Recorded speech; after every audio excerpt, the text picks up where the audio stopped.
could take care of labeling our pods for network policy. We could copy our images over to Azure Storage. We could make sure every single thing we needed for Tailwind traders was handled appropriately through a GitHub Actions workflow.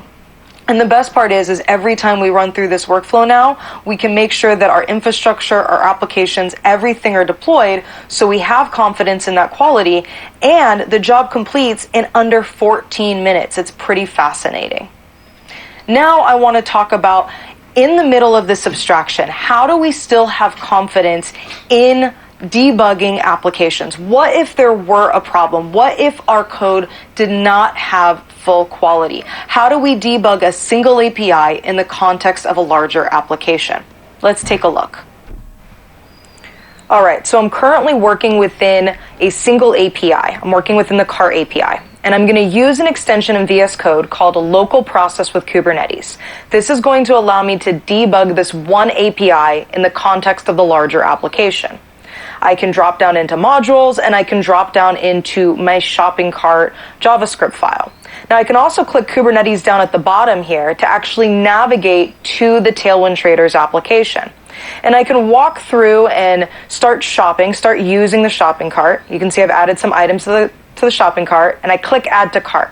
Only there's a bug. There actually seems to be a problem in our shopping cart, because every time I go and try to add an item, it doesn't matter what it is, I get a single red guarding gnome.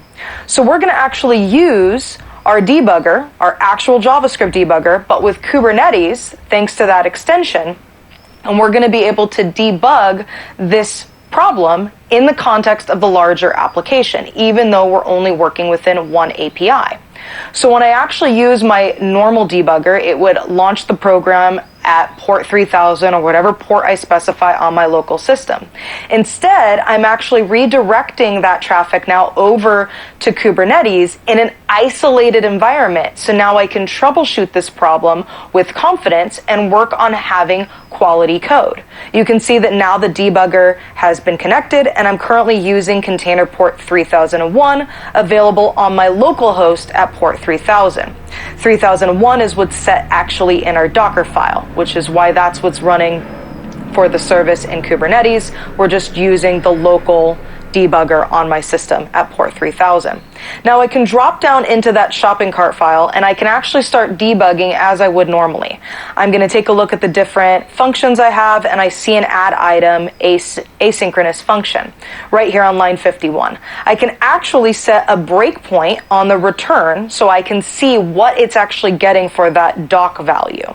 Now I can navigate to my isolated instance of Kubernetes. If I click Jessica D, we'll actually notice on how now I have a prefix of my own private isolated URL, and then the ultimate 5E6D, that's the fully qualified domain name where I was accessing the application earlier. So this Jessica D is my isolated version. When I click Add to Cart, now I can hit that breakpoint that I set. And I can use IntelliSense in VS Code to actually see the call stack and what's being sent over to that request, what that value is. And I can see a single red guard gnome is definitely being what's sent. Now I can go back to the debugger and check the call stack. I have add item, process, but I see another function, add product, that's actually in a routing JavaScript file. So I can see here's where I have the const for doc, scroll up, I see the full add product function, and it looks like I'm supposed to be using requests, but I'm not. Somehow in testing, I actually hard-coded a const for a body call, and I actually hard-coded single red garden gnome. So what we need to do is update the const for item equals body to actually use the request.body or req.body. So I'll make that change right here on line 24, and then I'll comment out the const body just so that way we don't have any issues.